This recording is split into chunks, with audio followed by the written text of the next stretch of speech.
Hello, welcome to the beautiful Jerusalem. What can I get for you to eat? Thanks so much. This really is a trip of a lifetime. So much culture, so much history, and so very, very many different types of foods.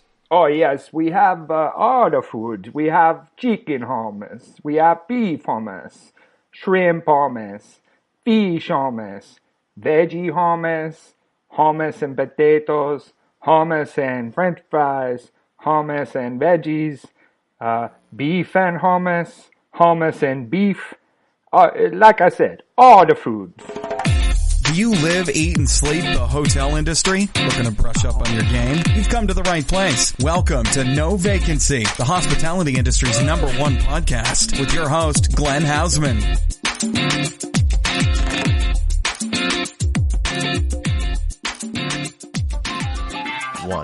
Hey everybody, and welcome back to the latest episode of the No Vacancy podcast with me, Glenn Hausman. I'm very excited today. I can hardly contain myself. Lots of exciting things to talk about, lots of fun. I hope you listened to last week's show, which was a fabulous interview I had with the famed Imagineer Marty Sklar, who recently passed away. Obviously, this interview several years ago, before he became ill, but I loved it. It was so interesting. We talked about Disney and Epcot and all of the amazing things that he helped create. But today I want to talk about creating memories, which is why I brought back my friend and SmartFlyer travel consultant, Rebecca Alesia. How are you today, Rebecca? Good morning, Glenn, from warm Las Vegas. How are you today? I am good. I'm so excited to talk to you. I didn't even give myself the requisite plugs that we have to have here. Make sure you follow me at Traveling Glenn. Share the show with 2 of your friends today.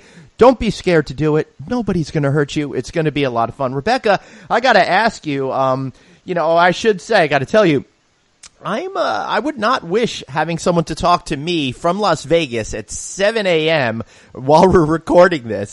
So God bless you for doing this. I can't believe you're actually talking to me so early in Las Vegas. If it was me, I'd probably be just tucking myself into bed right now. Well, certainly not doing that, but I'm trying to keep myself on New York time. So I'm with you. I'm there in spirit, even though I'm here looking at the mountains and the Strip in reality. Yes. All right. So where are you staying in Las Vegas right now?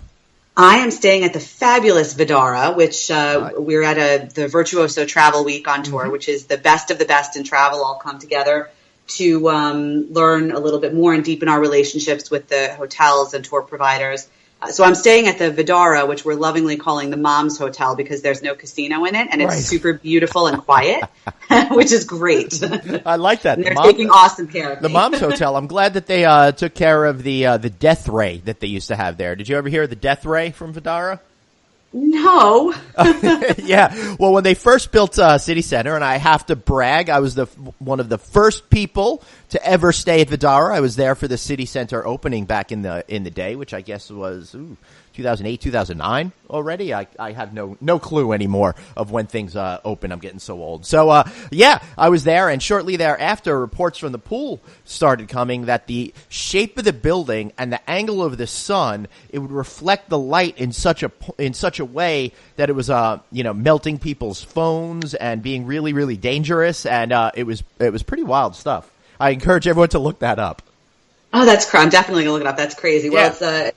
It's they do have the blackout shades and everything, but it's been a terrific hotel to stay at. They're taking very good care of everybody here, and of course the Bellagio is fabulous. And the rooms at Vdara are super lovely and extremely spacious, which is something that I love as well. So true, all suites. Very I know. Nice. And since since you're a travel agent, I feel like we should really promote staying at that hotel as a great alternative. If you want it to be a little bit quieter, like Rebecca said, it's off the Strip, but still attached. City Center is a 30-second walk. Bellagio is a 1.5-minute walk, and it's really easy to get around. But you don't have to deal with all of that level of noise. So enjoy that Mom's Hotel at Vdara there, Rebecca. Thank you. So I can't believe it. I want to talk about Virtuoso Travel Week, but it's come to my attention that this is your first time ever in Las Vegas. How is that even possible? I know. It sounds like ridiculous, but I didn't turn 21 until after college, so I never really bothered to come out here, because you couldn't do any of the fun stuff before you were 21. And I don't know, it's just it's really as incredible as people say. I mean, the views of nature as well as the insanity of Vegas itself, the glitz and the glamour. I mean, if you follow me on Facebook, Glenn, Rebecca Alesia, curator of Fine Travel, you'll see that we had a party last night. They had angels dangling from the ceiling, real people. Easy. I would have gone with real angels myself, and yes, and I would understand why, because Vegas is such an angelic place. Absolutely. So, where was the party held? The party was held at the Bellagio right after Virtuoso's kickoff ceremony, at which SmartFlyer took home an award for being the biggest revenue producer year over year for 2016. So We're pretty excited about that. Well, congratulations on such an exciting accomplishment. So, I'm an industry wonk, so I love talking about all this stuff, and a lot of our listeners are too. And then, of course, we've got the Road Warrior component there. So could you give us a quick update on what Virtuoso Travel Week is really all about?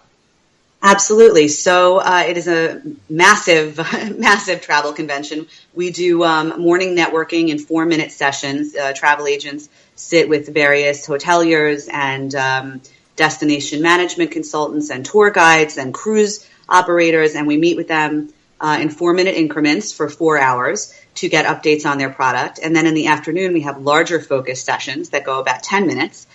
With selected vendors, so we can learn even more and deepen our knowledge and relationships for our clients. And then in the evenings, there are even more networking opportunities. And then there's some sleeping, and you wash, rinse, repeat. Wow. Good. Yeah. And then you do it again and again and again. I think, Rebecca, that you might be at one of the longest events in history. I feel like it's going to go on for a month while you're there. Oh, I hope that's not the case. It is enjoyable, and I really think that it allows us to invest in the emotional component of our clients' travel, which I know is something you wanted to talk about today, and that is what it's about, right? And we will get to it. Do not worry. I have plenty to say about this fabulous experience that I just came back on, courtesy of your hard work there. But what I find interesting is how you have all of these one-on-one meetings, for example, and how that must really arm you with a lot of knowledge that you wouldn't be able to get if you were sitting in your office back on the East Coast. Well, it's completely accurate to say that, and some of it, aside from it's great, we renovated the hotel, this, that, but we've learned some pretty cool things. Like, for example, Fairmont San Francisco just finished this brand new tiki bar with an indoor pool in the middle of it. It is so cool. An indoor pool in the middle of it. Yeah, it's really cool. And Ponant Luxury Yachts and Cruises just built the world's first underwater lounge. It's actually like you can sit when you're on their cruise and sit underneath the boat in a glass-walled enclosure and have a cocktail and watch jellyfish and dolphins swim by. Wow. I don't know if that's really cool or really nerve-wracking. Probably a little of both. Maybe a little of both. Yeah. So what are you most excited about for attending an event such as this in Las Vegas? It's really hard to qualify. I mean, for me, having our SmartFlyer team dinner tonight is one of the highlights because we're vast. We're spread all around the country. So when we all get together, there's over 100 agents.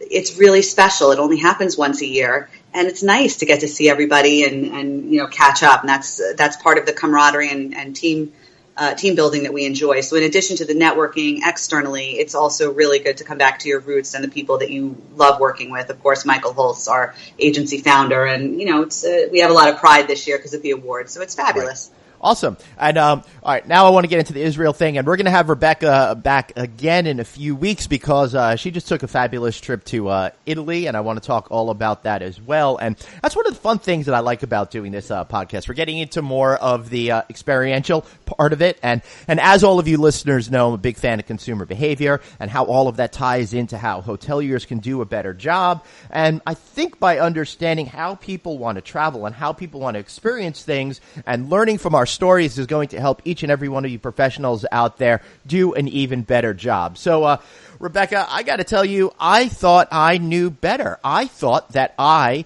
could plan a trip to Israel for my family and myself with absolutely no problems. Turns out I was wrong there, Rebecca. Absolutely wrong.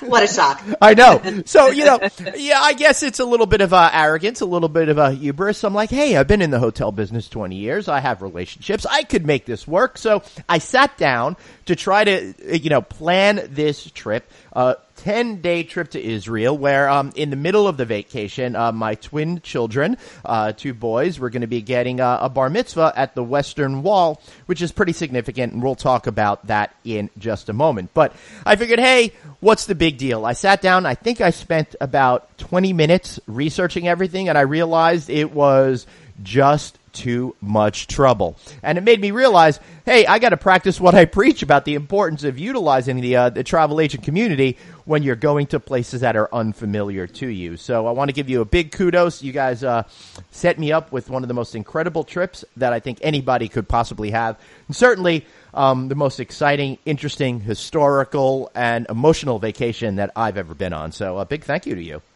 Oh, well, first of all, I love to hear that. And I feel like I should have started our day today by saying Mazel Tov. Excuse me. That's just wonderful. Of course, the purpose of the trip was the bar mitzvah. I mean, there's so many other great things to see and do there. Wait. I got to correct you. The purpose of the trip was so I could eat better falafel. Forget the kids.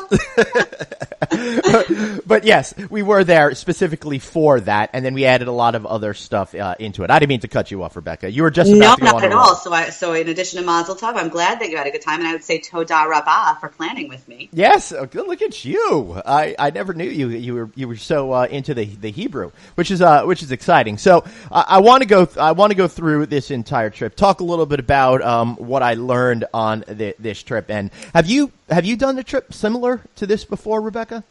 I have. I've been to Israel 3 times. I feel very fortunate to have been there. And I've experienced it both from the perspective of a group tour as well as on a more private experience, a customized experience, which is what you did. Yep. And always it depends on the client, but I think that you can really do more special and curated experiences when you customize. Would you agree? I would absolutely agree, and I am so delighted that we decided to do that. Yes, it cost more money, but it was, in this particular sense, it was okay, because I didn't have to be on a bus with 30, 40 people, and I saw those buses every single day, and the hordes of people just kind of going along for the ride. The trip that I took for myself, my bride, my 2 children, one of our closest friends and her son, it was just the 6 of us with a private guide essentially the whole time. He would disappear if we were in a place for 2 days, not needing any tourist experiences,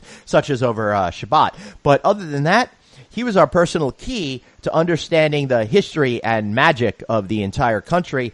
And by having that one-on-one relationship with our guide, Eyal Machal, he really helped us understand things, I think, at a deeper level than you otherwise would have hearing somebody just give a basic spiel while you're on a bus ride going from location to location to location. I would definitely agree, and I would be remiss if I didn't mention our partner on the ground in Israel who did organize the guide for you, which is Mabat. Mm-hmm. They are a virtuoso agency. They're here as well. And, oh my gosh, Michael Caspi and his whole team there, they really know what they're doing. I think that's what you're saying, right? I am saying exactly that. Very explicitly, Mabat, did a, Mabat kick butt. Can I say that? They were really, really terrific. They even, Michael even showed up, at our brunch after the bar mitzvah on Thursday to check in with us and see how things were going.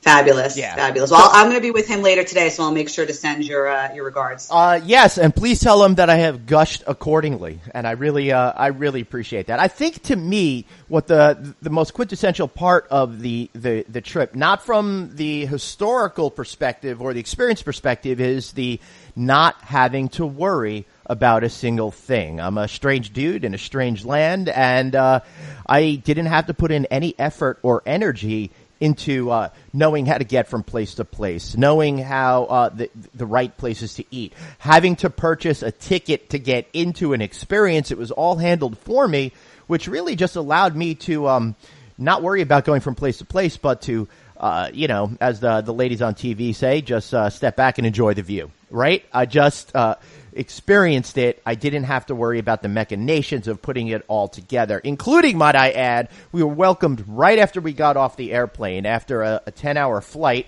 which is 2 hours shorter going there than coming home. It was 12 hours for us coming home. We were met by folks that treated us like VIPs and got us right through the passport control and all, which was absolutely super and essential. I think we saved a lot of time just on that alone. So that was spectacular.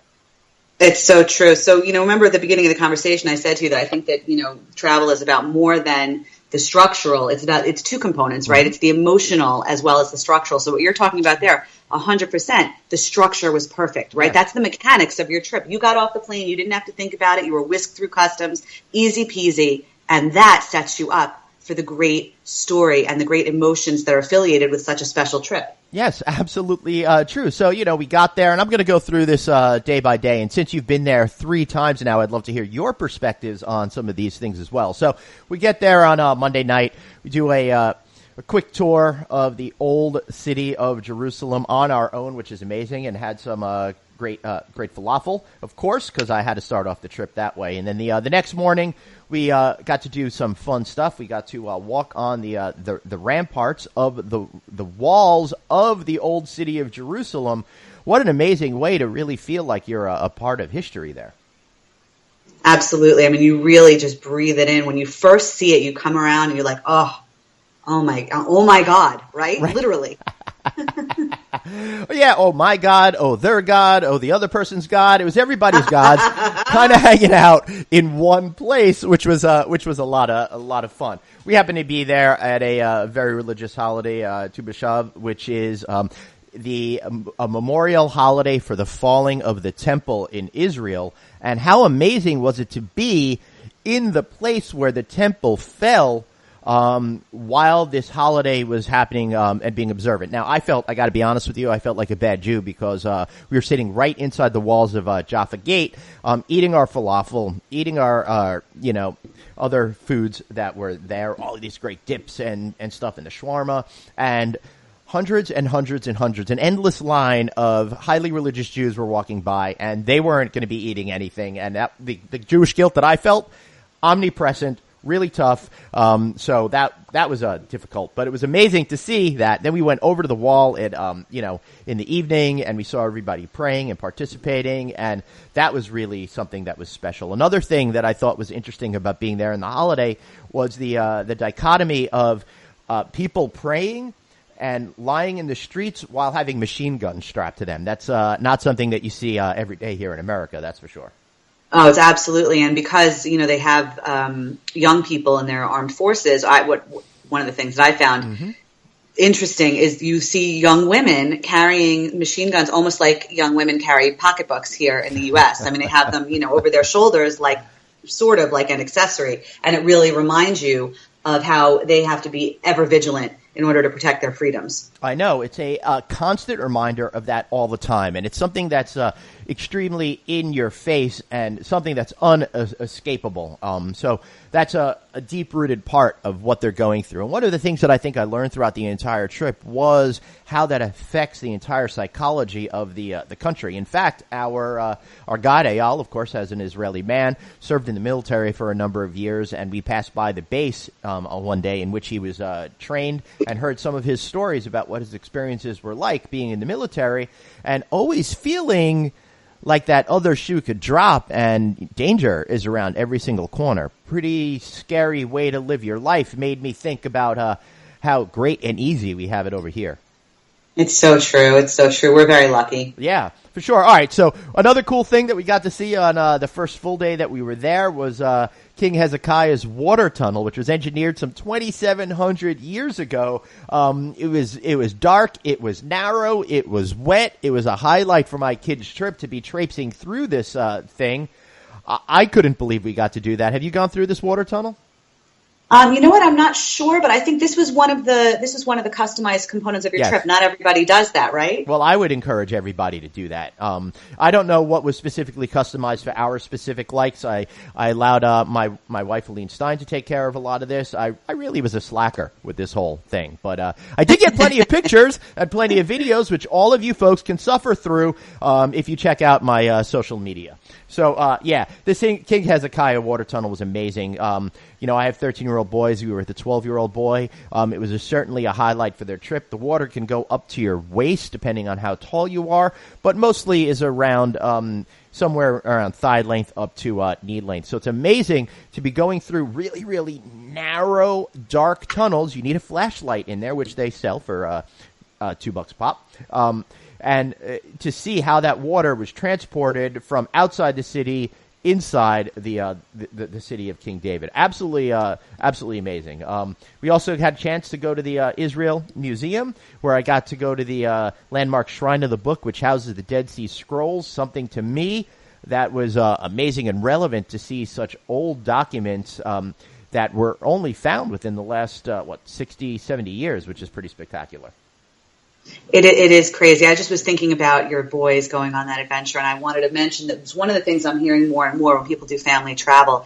They don't just want, the museums and the religious icons are, of course, important to any trip, but people want these experiences. They want their kids to be engaged and active and learning. And I think that's something that Israel really offers hand over fist better than many other destinations. Yeah, I unfortunately have not had as worldly travel as you have, Rebecca. But not yet.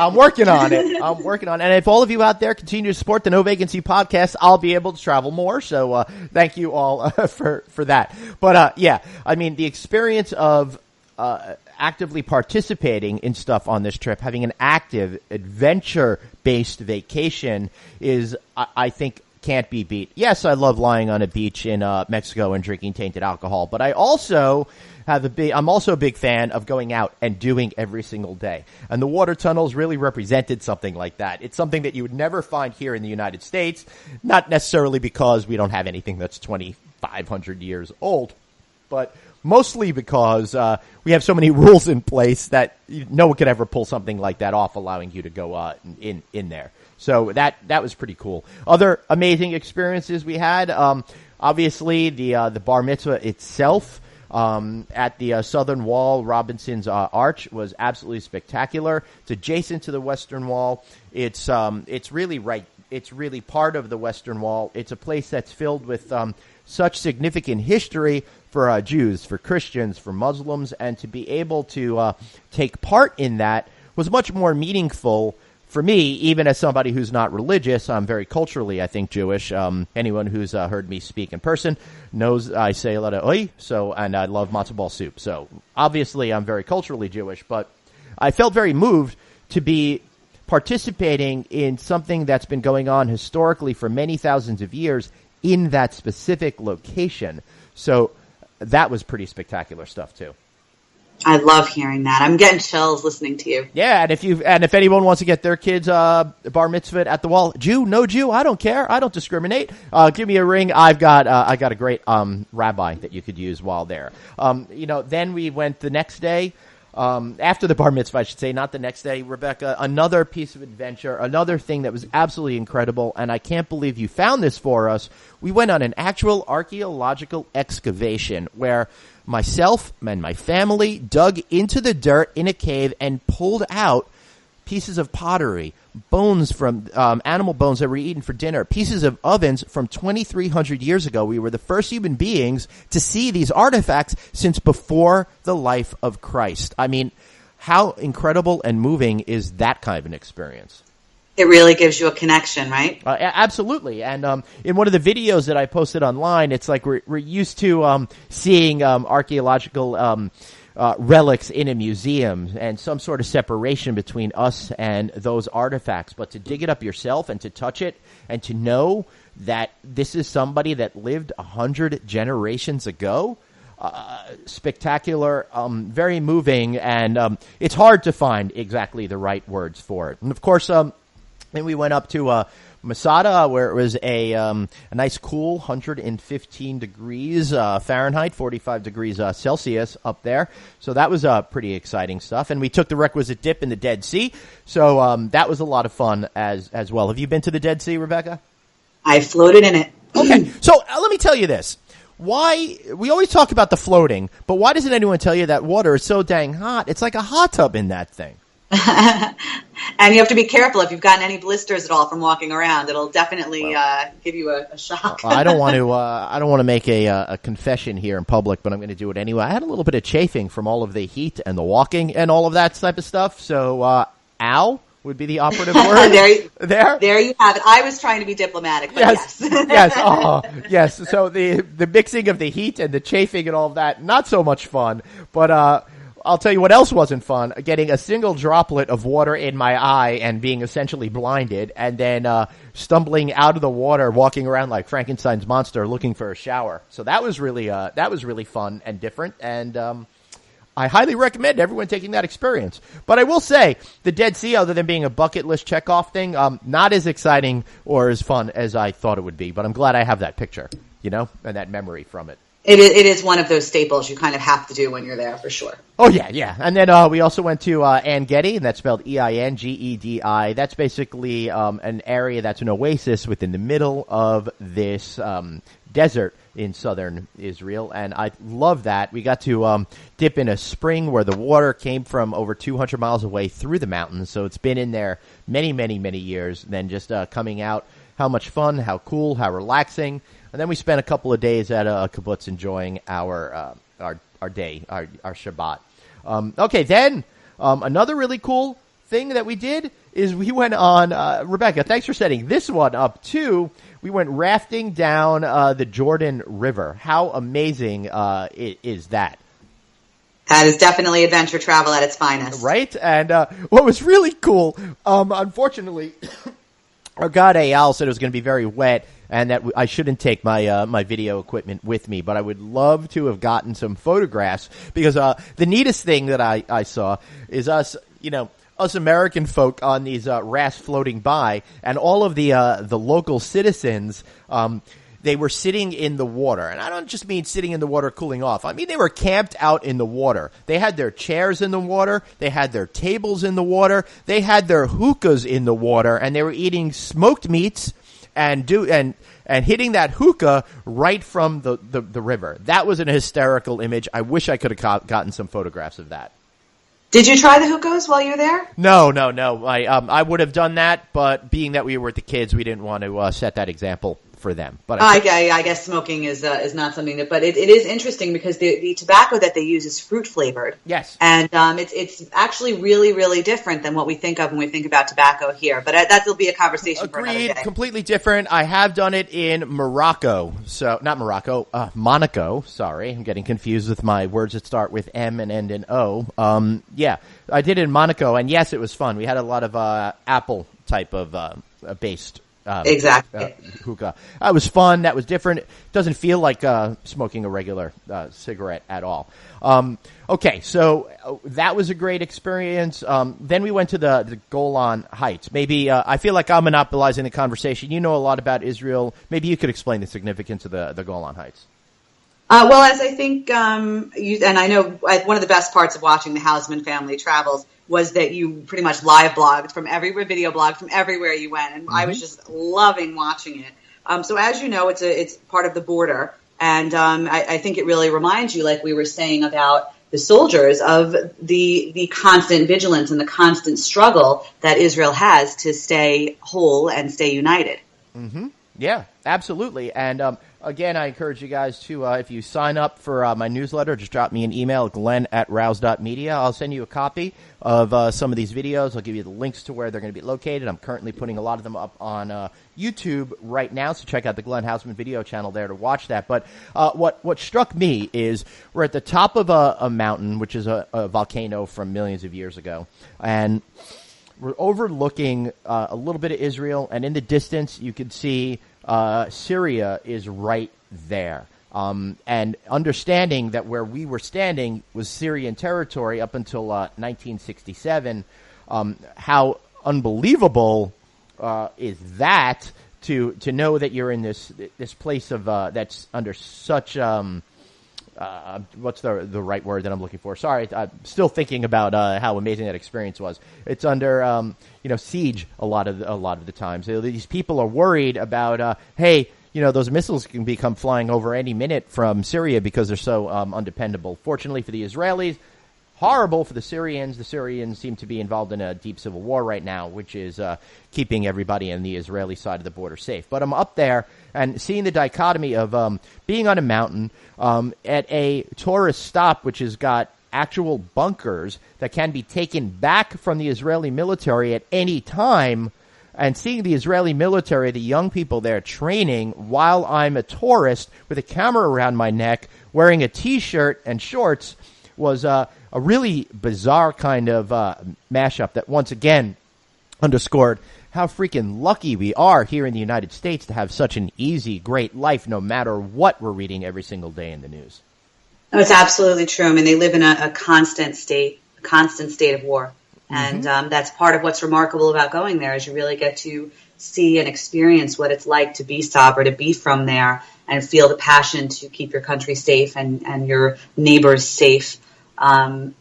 Combined with the history, combined with the culture, combined with the food, I don't know that it gets any better than that. I don't think it does get any better than that. Although I started to get tired of some of these buffets that these hotels had. I needed a little American food after a while, So, although I'll be honest with you, I was not tempted by the kosher McDonald's. Somehow, I was able to still stay away from those places. Other fun stuff.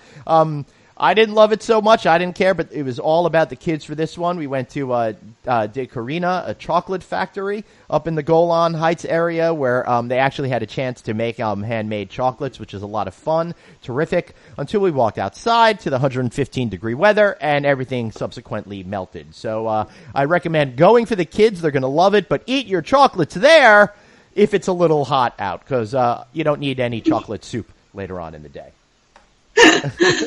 And I will say, Rebecca, I don't know if you did this one, but I think for me, the ultimate highlight of the trip was experiencing ATV ride through the Moram Golan region along the volcanic hills and the countryside, and going through a captured Syrian military base. And we got to go through some of the wreckage, including the Syrian headquarters of the base that is now all blown away in the 6-Day War in 1973. Bombs were dropped on it, so there's part of the building is not stable, part of the building you could walk through, and people seem to go there and hang out and spray paint the walls with different types of artwork. And seeing a blown-out building that was captured by the Israelis is an absolutely amazing thing when combined with the ATV riding and being right along the Syrian border. And it's just it's unbelievable experience. It's one of those things that you actually have to experience for yourself. I'm so glad that you loved it. Oh, my God.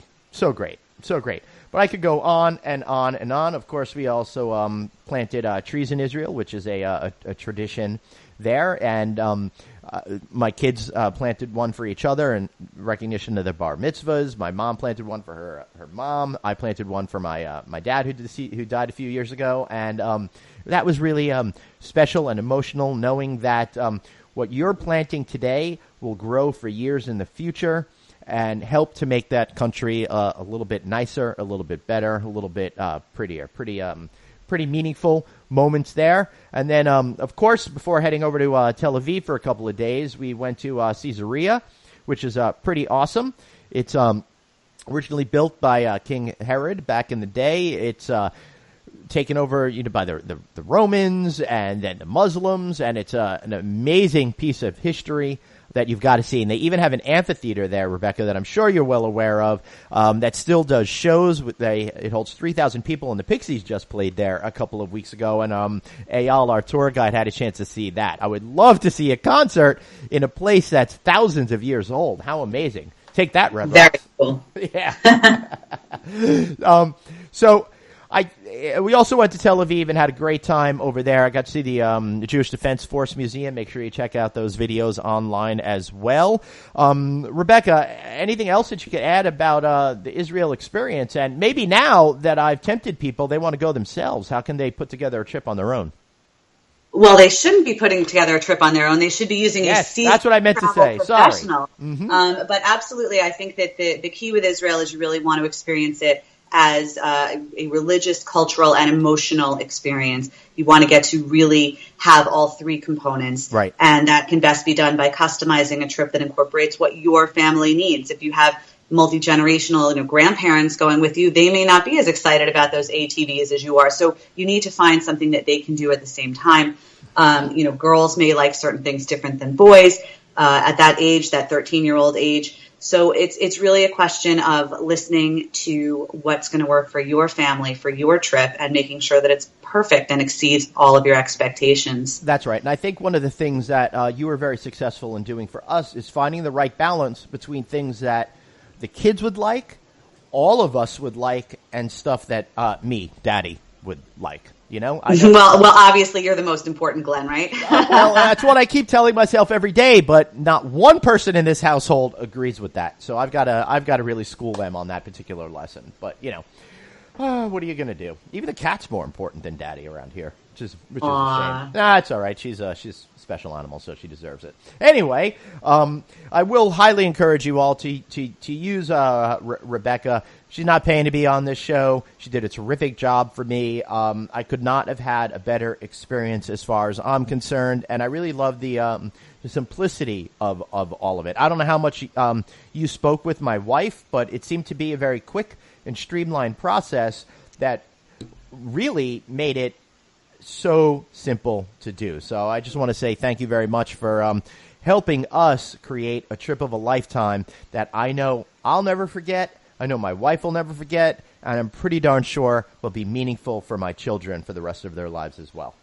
I absolutely love to hear that. And on that note, Glenn, I have to get back onto the floor of Virtuoso Travel Week. It is starting up in 20 minutes, and I have to get myself back across the Bellagio Bridge. Okay, good luck with that. It's always a chore being in Las Vegas. Have a great time in Las Vegas. And Rebecca, before you go, you've got to give yourself some plugs. How could people find you? How can they secure your stewardship in vacation planning from Israel to Italy to anywhere in the world? They can find me on Facebook, Rebecca Alesia, curator of Fine Travel with SmartFlyer. They can always email me, Rebecca@smartflyer.com.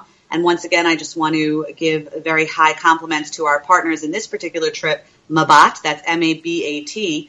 They do an absolutely flawless job, and I can put you in touch with them if you reach out to me via any of those channels. Great. And I want to thank Rebecca for being here, and I want to thank all of you guys for listening, and I'm going to be back just in a couple of minutes, but be sure you give Rebecca a shot. I mean, that was really a spectacular experience, and you can find all of the videos, all of the photographs coming online within my newsletter. Just make sure you contact me, Glenn, at rouse.media, or find me on Instagram and Twitter at Traveling Glenn. Thanks for listening, and we'll be right back after this message.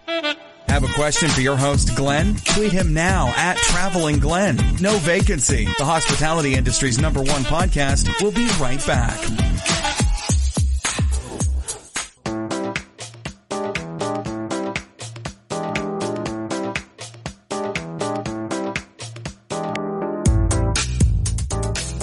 Hey everybody, Glenn here. And if you're like me, then I know that you love terrific art. Art that creates a sense of place. Art that tells a story of where you are. Art that adds a level of detail that you can't get anywhere else. And great folks that do this, Kevin Barry Fine Art Associates. You can find them online at kevinbarryfineart.com, and I highly encourage that you check them out. One recent project that I'm totally in love with is the Fairmont, Washington, D.C., where they created a custom project with a local artist, and they created some of this on site. They actually created a multi-dimensional wall sculpture from gold blocks, which is an abstracted map grid of the Washington, D.C. area. It's got different elevations to it and looks absolutely fantastic. It was done along with Deborah Forrest and Amanda Jackson of Forrest Perkins, which is now Perkins Eastman. And they all work together to create this fabulous new look. So if you want to create a fabulous new look for your hotel, or if you just love great art, check out kevinbarryfineart.com or give him a call at 310-945-2655. Let him know Glenn sent you.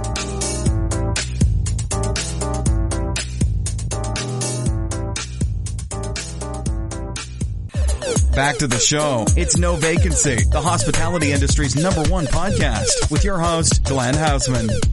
You know, you gotta you got to keep these things interesting. So, one of the things that I found absolutely surprising is I've run some interviews with great influential people that are handling hotel industry sustainability, right? And I thought it was an issue that was kind of important to talk about. But at the same time, I didn't realize that I would get such great responses. And I was a little hesitant to put up the first show that I had in terms of sustainability. And it's kind of shot up off the charts. And I'm like amazed that people want to talk about this. So that's why today I have a great guest with me today, Michaela Guzy of the People You Meet. So, the People You Meet. Michaela, how are you today? I'm well, thank you. All right, so I wanted to talk to you because as I was, doing this sort of weird introduction there, that, people know now in hotels all the importance of sustainability, and customers want to stay at hotels that have a sustainable focus to them. You'd agree with that, obviously, right? Absolutely. But one of the paradigms that I'm seeing out there now is people don't just want a typical vacation. They want experience. They want to feel local. And I'm getting tired of saying those two words, and I'm making lots of air quotes for everybody since we're not on video. But now they want to travel in a way that's the right thing to do by Mother Earth, right? Yes. That's kind of like what the whole thing is that, the people you meet is all about. Yeah, our mission statement when we started 5 years ago and remains true today was written for travelers, foodies, and philanthropists seeking authentic local connection everywhere they go. So how do you see this business, and why did you get involved in it? I've always been in the travel business, travel publishing actually. Right.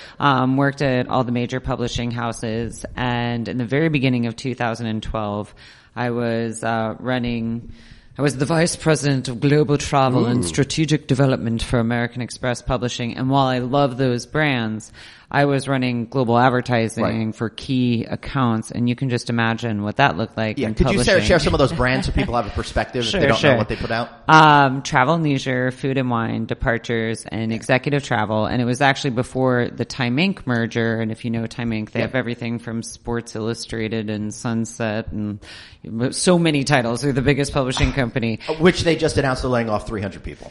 Yeah.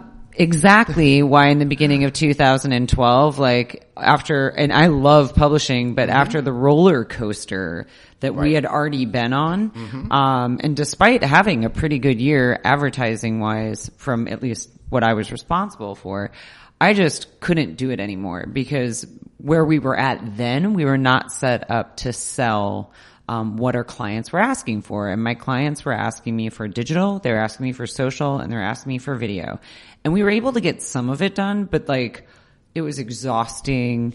People weren't used to it yet. It took a lot of work, and it was still less revenue. Right.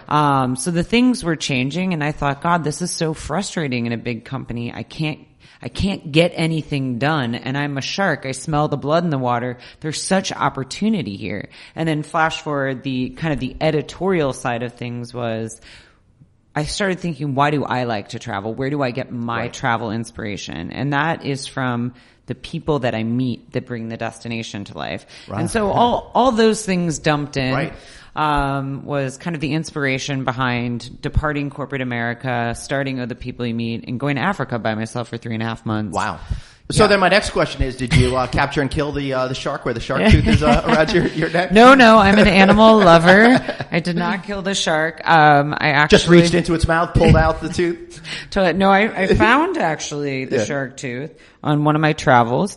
You can't see me, but I'm wearing a pearl necklace that I purchased in Italy, and it felt a little too corporate to me. It was one of the things that actually was left over from my corporate attire, if you will. And so I thought, how can I make my pearl necklace cool?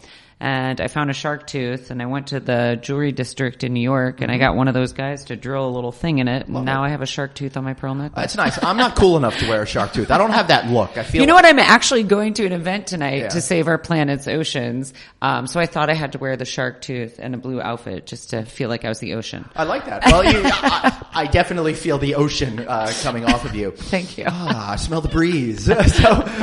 So Michaela, you saw the writing on the wall with the major publishing houses. You had enough time to move on. And I love what you said in 2012, because that's really when this trend, I think, started to come on the radar for folks like us that are on the inside of this business. So you had to make a change, and you saw where things are going. So you created The People You Meet. So tell me a little bit about the site, and then let's talk a little bit about taking care of the environment through your travel. Sure. So when I went to Africa for the first time in 2012, it was just me writing on the site, and I thought, who's my Rolodex of people other than friends and family? You have to remember I was handling blue chip travel accounts for American Express, and I was the liaison downtown, and it was a liaison with the Time Inc. travel people. And so I was like, okay, I have a healthy Rolodex, and it was over 10,000 people. And I was like, well, how do I authentically stay in touch with this database of people who are very senior level, often C-level executives, and not drive them nuts? And so I started an e-newsletter once a month at the suggestion of a hotel friend, and would just send an update to the different articles and places that I had been in Africa. Mm-hmm. And I can't even tell you the number of C-level executives that took the time to write me and say, you remind me of why I got into travel in the first place. Thank you. Let us know how you can help. Usually when I send out my newsletter, I just get lots of unsubscribes. So it's nice to see that people actually respond positively to stuff. Well, at least in the beginning. But, it's 5 years later, and it's been a crazy journey. When I returned from Africa that first time, I remember I went to Central Park. I literally was off the plane after 3.5 months. I had rented out my apartment, pre-Airbnb style, rented out my apartment to someone. And I was sitting next to a homeless man in Central Park. And I just remember looking at him and being what am I going to do? And literally with that, one of my former PR friends, clients wrote me and was like, send me your reel. And I was like, dude, I'm an executive from Amex. I don't have a reel. Yeah. And he said, okay, well then send us a video. I thought, okay, a video. So found a friend who's a cameraman. I direct, wrote, produced, and hosted this little video with a restaurateur, Gabriel Stuhlman, down in the West Village of New York. We went behind the scenes. We looked at his restaurant. We talked about why he named the restaurants he named, special dishes, blah, blah. It was 5 minutes, threw it up on YouTube and sent it to the production house. Of course, they're like, oh, no, we've gone a different direction. All right, whatever. Well, that's par for the course, right? So I throw the video on YouTube, and then I put it up on my site, and I'm like, whatever, it'll just be a piece of content. Well, about 2 weeks later, my phone was blowing up. 70 different people, totally unrelated to each other, started texting me, calling me. Wow. And one of them was my former client, who was the head of communications for Qatar Airways. And she said, I didn't know you were doing video. And I was like, neither did I. And she's like, well, I'm in a taxi and I saw you. And I was like, wait, what? Somehow my video ended up on New York Taxi TV. And before I knew it, I was flying to Doha with my cameraman, and we filmed Chef Nobu, Ramsey, Bhatia, and Tom Akins. Wow. And we put that video on my site, but a colleague, Peter Greenberg from CBS, actually ended up picking up our video as well. And from there, we've gone to Bhutan, Australia a couple times, India, Peru, really all over the world, back to Africa countless times. The People You Meet to date, 5 years later, we have over 105 contributors. So wow. It's amazing that, and all these people write me from around the world, and they find us, or they saw that I wrote a piece for Forbes and they come to us. And it's just really touching when people write you and they're like, I love this, I believe in the mission, they share the story. And then it's really become a collective of people starting this little movement about local connection around the world. What is your mission then, Michaela? Really local connection. And by connection, I'll give you an example. I'm going to Costa Rica with the Andas Papagayo and next week, and I'm bringing my brand new little Samsung VR camera. And I should say, speaking of Samsung, if you haven't downloaded the special podcast that I did focus on Samsung and how they're changing guest room technology, download that now. Stop what you're doing. Download it now. Sorry for the shameful plug. Michaela, back to you. That was not even pre-planned. I had no idea what was coming. But I have to say, with the VR, because I have 2 original video series now, and those are sometimes on my site, they're sometimes on Yahoo. We haven't even mentioned I'm the editor-in-chief of Sustainable Travel for Trip Savvy. Right. I'm always looking for new and different outlets and partners to get our content out there because I believe in spreading the good word. Right. I think our video series really bring things to life, and we're doing all kinds of experiments with Facebook Live and little Instagram videos, or breaking up our high quality edited content on all those platforms to see what's performing and resonating. And it's the Wild West.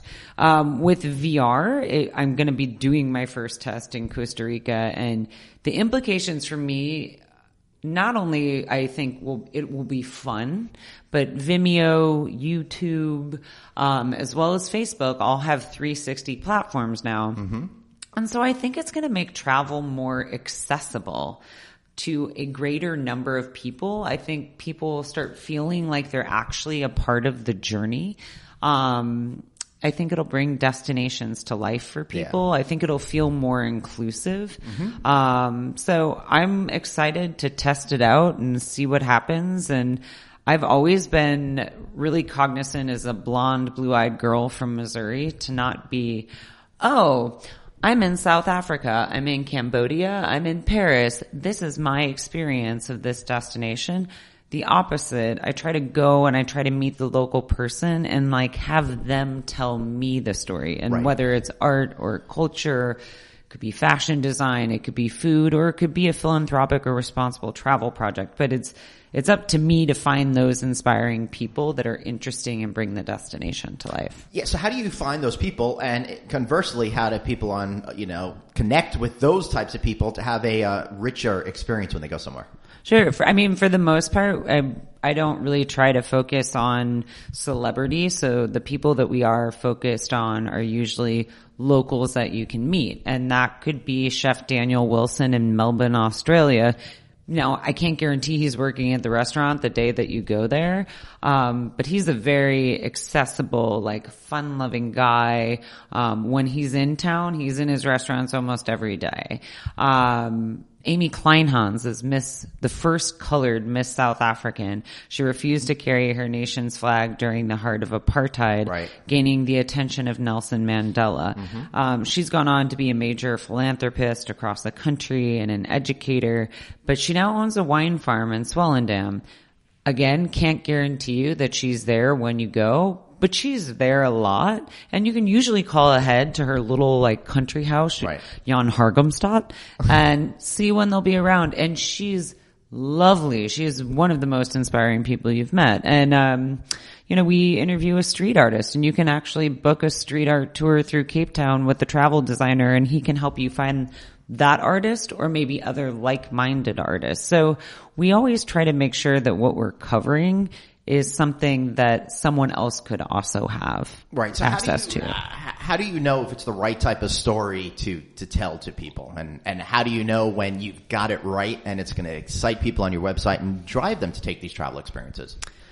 I always say go with your gut, and my gut led me on this journey 5 years ago, and I feel like it's an indication of having 105 people that want to contribute to my site from across the globe, that I have a pretty good sense. And so most of the people that contribute are people that I would personally take travel advice from. And by the way, they're not all travel professionals. We started a new section called Co-Pilot, and it's a weekly feature spotlight on one person, and it's either a travel professional or a professional traveler.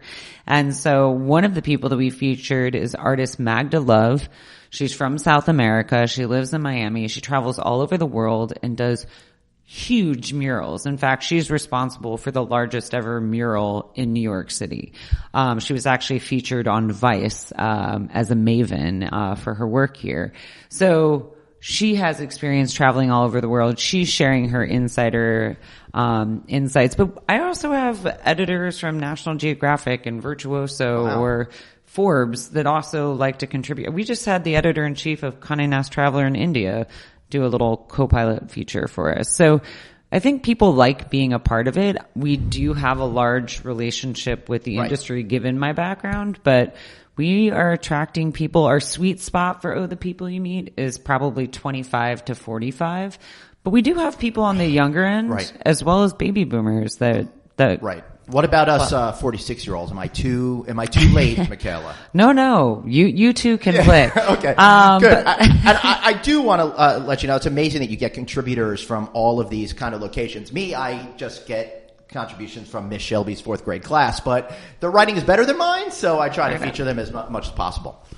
I don't know her personally, but I would love to see. I just made her. I was like, is she a travel professional? I don't know. All right. So how does this all tie into sustainable travel, and why do you think people are interested in that? So, sustainable is a word that's thrown around a lot. A little too much, and it's thrown around so much I don't think it means anything in some contexts. It does, and in theory, it's good. What I think the challenge is, there's a lot of greenwashing going on. Everybody's like, sustainable this, sustainable that, and I'm like, okay, why is it sustainable? And, I just had a hotel recently pitch me, and they're like, oh, well, we're sustainable, and it was more about like, not washing the towels as much or your sheets. And I was just like, okay, that is not an innovative or something that I can cover as a standout sustainable measure. That's expected, by the way. It's also could just be, if that's all you're doing, it just makes it seem like the hotel is trying to save money, not actually do anything for the environment. So if you're doing a sustainable program in the hospitality sphere, it must be a well-rounded program in these days and age. And I urge you guys to listen back to sustainability shows about even tracking it all the way back to how the factories make the type of products that are in your hotel. Sure. But I want to talk about experience today. Sure. Well, I'll tie experience with a hotel. So in destinations like Africa, and now you're starting to see in South America and other places that are a little bit more rustic talking about this. They're like, it's like an African safari. So if you work with even like the leading kind of luxury safari company, Singita, you'll notice not only do they offer a luxury product and everything is eco and sustainable, but that they also employ all local community. And so they're taking people from all around like the neighboring villages. And not only do they support those people, because you basically like live at camp for X amount of months, but then they support their family and they have a lot of education, medical programs, they have adult education. They're also behind border rhino relocation. So they're not just worried about the areas where their camps are located. They're actually like pitching in with other private sector members all across Africa. Because by the way, moving a rhino costs about $1 million. Seriously? Yeah. Why does it cost so much? Do you know how much they weigh? Like tons. Wow. You got to get like one of those army things, and like first you have to dart them, which is a process in and of itself, and they're not happy about being chased and darted, and you have to have a number of people that know what they're doing so they don't get hurt. And then imagine that they're getting on like this military plane and being lifted probably to Botswana, where as a country, they've done a lot to preserve and to protect these animals. And there seems to be very, very low incidences of poaching. But I feel like getting back to sustainability, I think Singita is a great model of a lodge that's truly committed to community, to employment, to medical education that really helps break the poverty cycle as well as wildlife. And by the way, as a traveler, you can be as embedded and ingrained into that process as you want. So if you want to come and just have a luxury stay, great. You can do that and you never have to see it, but know that your dollars, just by staying there, are helping all these things work and tick in an ecosystem.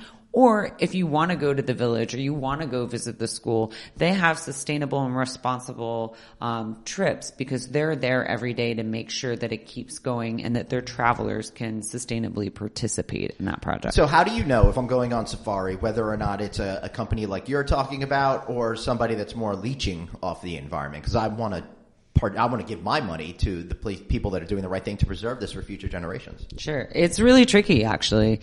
In fact, so much so that I wrote personally a quiz, a 5-question quiz that we just published on our site this week. And it's what's your sustainable IQ? I tried to give a number of different examples, like a couple wildlife examples, one about water preservation, the earth, and obviously a people example. And as a really seasoned traveler, even I have been caught in traps before. And like a bear trap, how to, chew your own leg off kind of trap? Totally. No, so I was in South Africa and I was there on a press trip, and I'll leave all the names out of this. But I had been. You could just tell us the name of that one person on the press trip who was really a jerk and caused trouble, because there's always one. All will remain nameless. But yeah, I normally don't even do press trips. And at this point, I had actually been to Africa a number of times.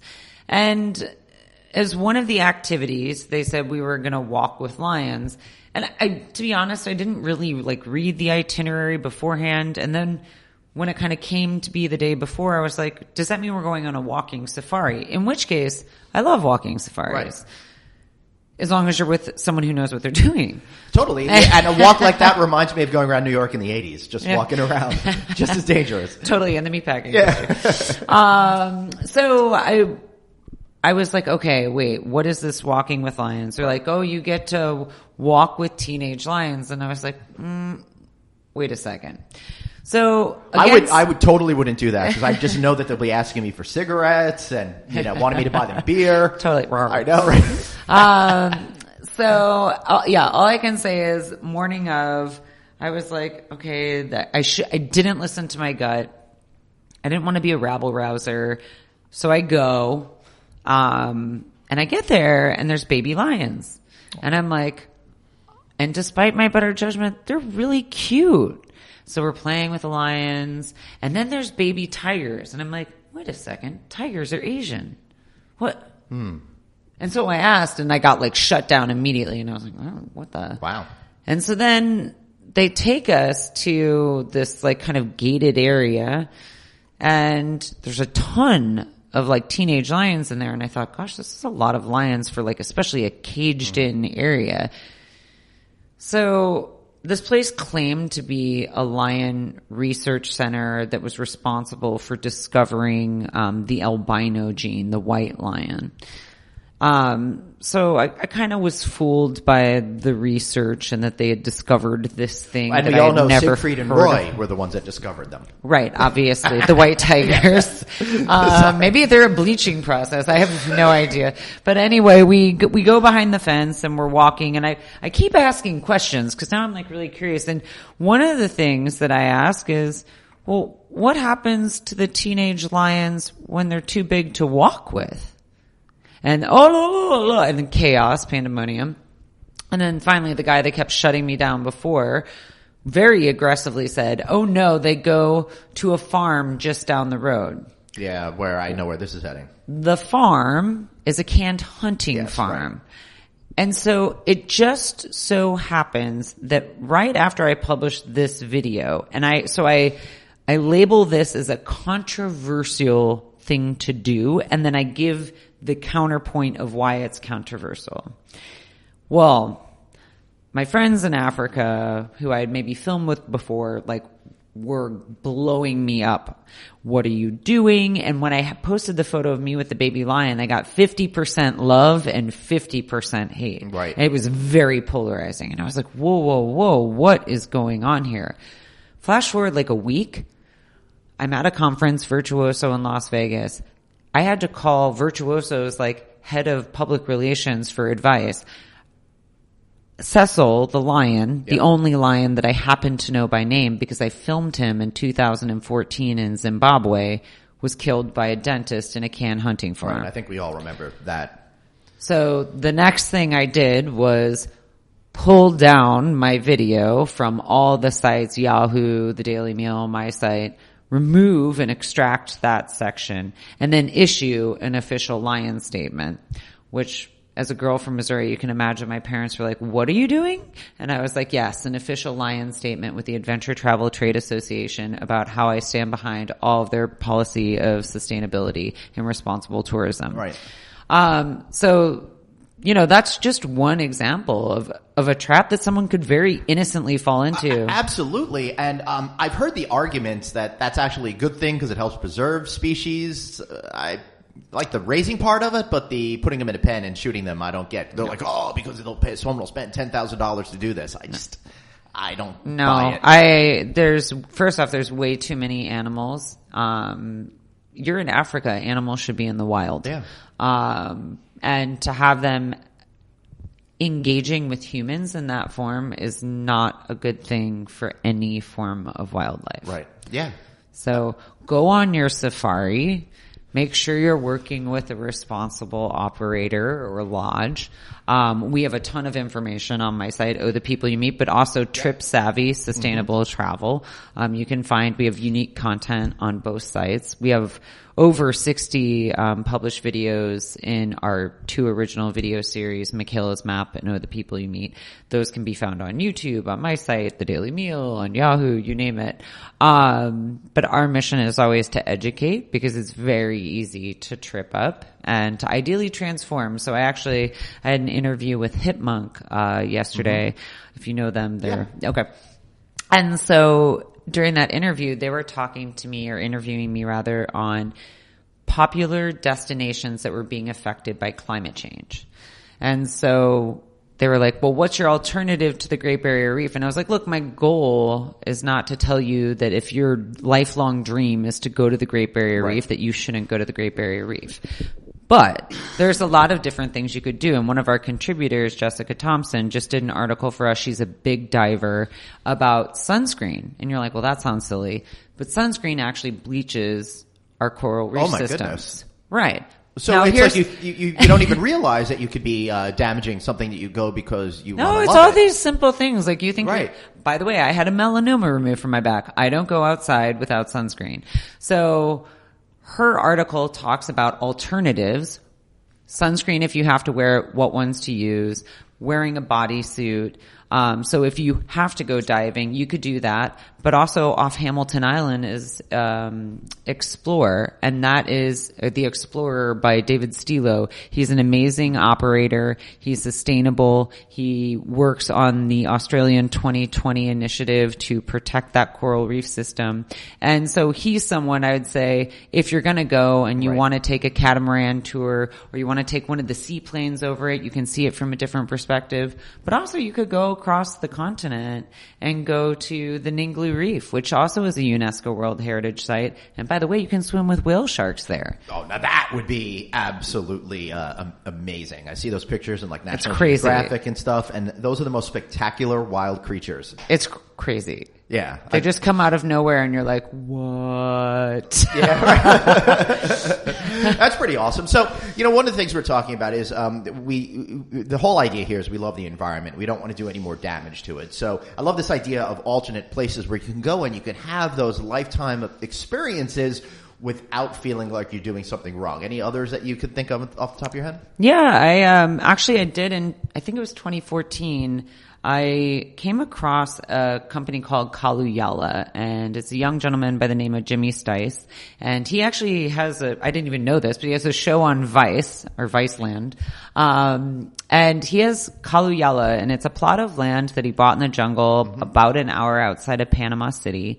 And kind of came upon it through a mutual friend and had an amazing experience there. Over New Year's, he does a 4-day kind of New Year's event. You camp in the jungle. He has TEDx-like talks there. There's bonfires and music, and you hike and you horseback ride. But he's there year round with teams full of people, working on the land, working on permaculture, and really working with the local people and community. And that was kind of my first taste at seeing, because I don't do a lot of group travel other than my friends, or if it's like a business conference thing. And it was the first time I was with about 200 people more or less my age in the jungles of Panama, spending 4 days together. And then a huge group of us traveled down to Bocas del Toro. I was going to say, I was just in Boca. But, not in Boca. Bocas del Toro, also in Panama. Yours sounds more fun. And it's this like fun beachy community. It like rains, but it's not like a she beach. But what I loved, we also came across a project there called Give and Surf. So what do you do in Panama? Of course, like you surf. I'm not a good surfer. They tried to teach me to surf. They were very patient. But what I like about this program is they'll teach you to surf, or very professional surfers work with them. But that crew of people also help with a bunch of different cluster of islands. And before Give and Surf, these people it was sometimes single family islands. And they didn't have a way of getting from place to place without like swimming. Right. And so the founder of Give and Surf, Neil, actually went and on one of the larger islands, and it's not large, built a school and like a lunch program. And so he now has boats and teachers, and they go and they pick up the kids at like 100 different islands every single day. Wow. Bring them, give them education, like programming, playing soccer and games, give them food, and then they drop them back off in the boat during the day. This also frees up the parents to work. So there's just so many things like that are happening out there that you as a traveler can choose to participate in, you can support. So if you were going to go surfing in Panama, why not do it with Give and Surf, where you know, even if you don't want to go on that village tour, that your money is going to support that. That's pretty awesome. Yeah, that is pretty awesome. What about some of these major sites that people seem to have discovered? Machu Picchu, Angkor Wat. I want to see them, but I know if I go, I'm doing my part to bring it to an end, and that makes me feel sad and guilty, yet I still want to go. Right. So I spoke about UNESCO World Heritage Sites yesterday with Hipmunk as well. And all I can say is I am a UNESCO buff. I want to see all the temples, and Angkor Wat and Machu Picchu. I mean, they bring you to your knees. Like they're beautiful. And so who am I to judge and tell you not to go there? But I think it's up to you to be a responsible traveler. And in addition to our video on Panama and transformative travel, which is another buzzword, we have a video on how to be a responsible traveler that I filmed in Cambodia. Wow. And so Angkor Wat is a part of that. And so all I can say is there's over 1,000 temples at Angkor Wat. So here's it's over like 200 kilometers, isn't it? It's 200 square kilometers. It's enormous. It's an ancient civilization. Mm-hmm. So if I were you and you were going, I would suggest, yes, there's Angkor Wat, the like temple where the sun rises over it, and you should absolutely see that. It was so spectacular. I went back a second morning in a row. Wow. It is breathtaking. And you see all these people climbing all over it, and you see the damage that's happening. So what I urge to people is, if you go, and you should go if you have the opportunity, why do you have to be the one climbing all over it? You know what? Even though you could very easily say, oh, I'm just one person. Everyone else is doing it. I'm going to take my selfie. If everyone does that, it's not changing. Well, yeah. And by the way, millions of people go to this destination every single year. So be the one that sets the trend, even if it's just you and your friends, to take your picture from below with it behind you. And by the way, the best view of sunrise is from further away, so you get the whole thing. Right. I would also say hire a local guide. Don't do it out there. Do it in advance, because otherwise panhandling and all the rest of it. Hire a local guide. Have them take you there, but then get in your car and then go explore some of the other 1,000 temples that are a little bit more off the beaten path. And we did that. Got to discover so many different places that weren't overrun with tourists. We saw just little monks sitting around and holding ceremony, and we were the only travelers around. That is absolutely spectacular, because it gives you a very rarefied experience, and I think that's what people are looking for. Helps you connect better, and you wind up doing the right thing.